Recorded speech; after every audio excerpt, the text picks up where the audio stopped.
Today I'm going to be talking about this record, Nico, at the Live in Tokyo 1986.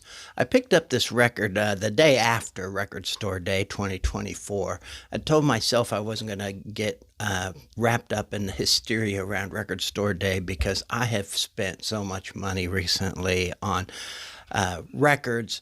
I started off just trying to restore my old collection, but the more final community channels I watched, the more I got hyped up about other records, and I was trying to restore my records and then buying new records, and I just found myself spending tons of money. And so when Record Store Day came around, I'm like, you know what, I'm not going to get sucked up into this. But the next day I did get kind of swept up in hype as everybody's showing their Record Store Day finds, and I was like, you know what, I'm gonna go online, maybe see if I can pick up one record. One of the things left was this album, this Nico.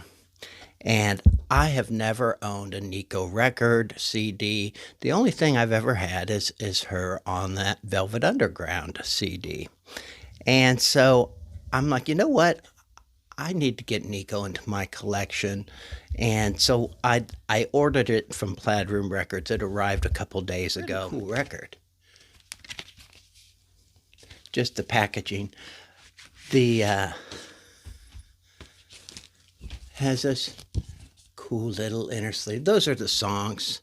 If I'll hold that there for a second if you want to pause and look at it. And then some shots from the show. The record itself is, I'm calling it Absinthe Green because I think that gives it more of a dark flavor. But it is a cool little record. What I was worried about, though, when I ordered this, is I would go to these live streams talking about Record Store Day purchases and stuff. And I was trying to find somebody who had actually got this because I wanted to hear what people thought of it because it was the only Record Store Day purchase I made. And I was just hoping it was going to be really good. Well, I heard a lot of bad things. A lot of nobody had that I could find had bought it or listened to it. But I heard a lot of people saying the same thing. It's like, oh, they always throw some Nico record out on Record Store Day. It's always some crappy recording that's a bootleg quality. And right away, my heart is sinking. But then the record shows up, and maybe it's because I wasn't expecting anything at all. I was thinking it was going to be horrible.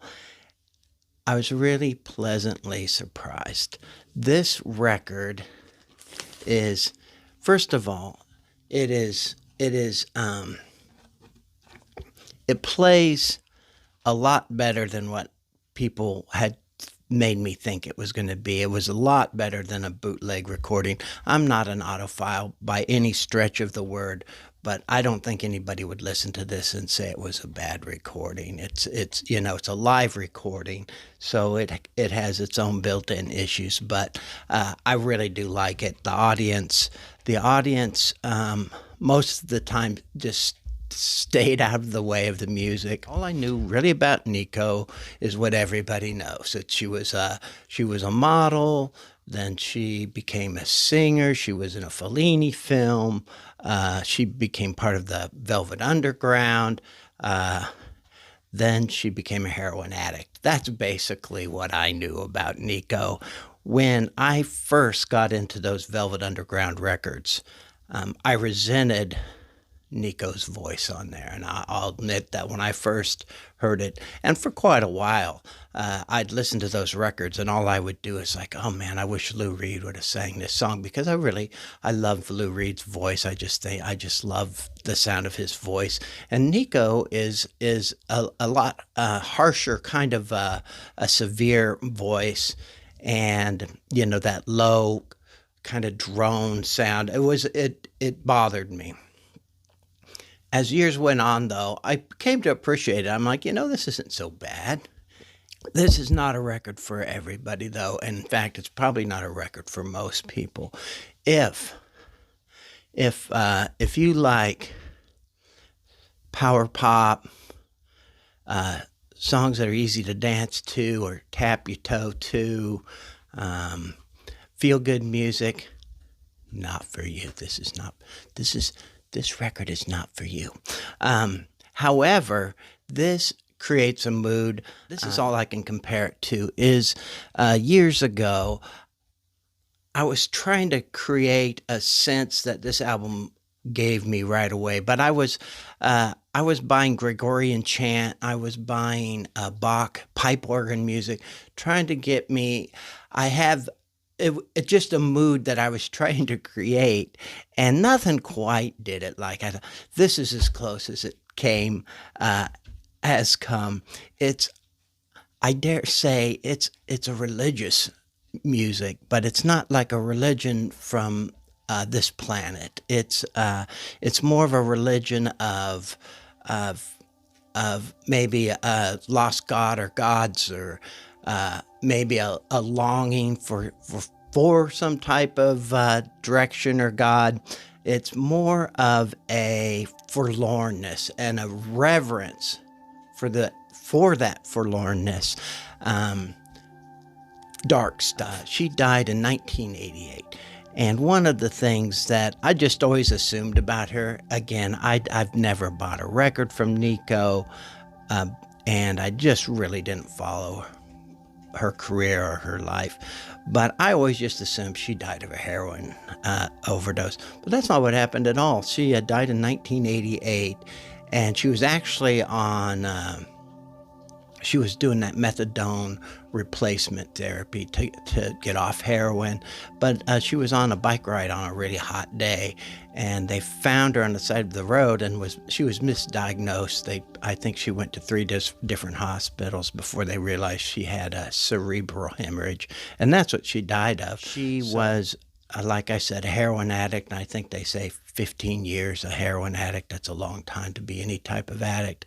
And as anybody who has been addicted to any substance can tell you, it not only does something to your psyche, but it breaks down your body, and there's a morality thing, a degenerative process. There's a lot of ways to self-destruct, and I think that's one of them. Anyway, I am going to link to a couple of articles down below. One is from the New Yorker. It's a really good overview of Nico and her career. And then I found this on another YouTube site. Her name is A Girl's Two Sound Sense, and she did a video in 2021 called Nico, Autopsy of an Icon. Don't worry, it's not a literal autopsy.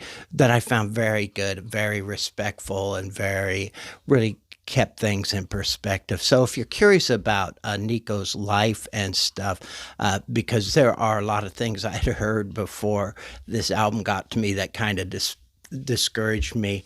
But as my friend Steve from All the World's Stage says, you need to trust the art, not the artist. Trust the art, not the artist.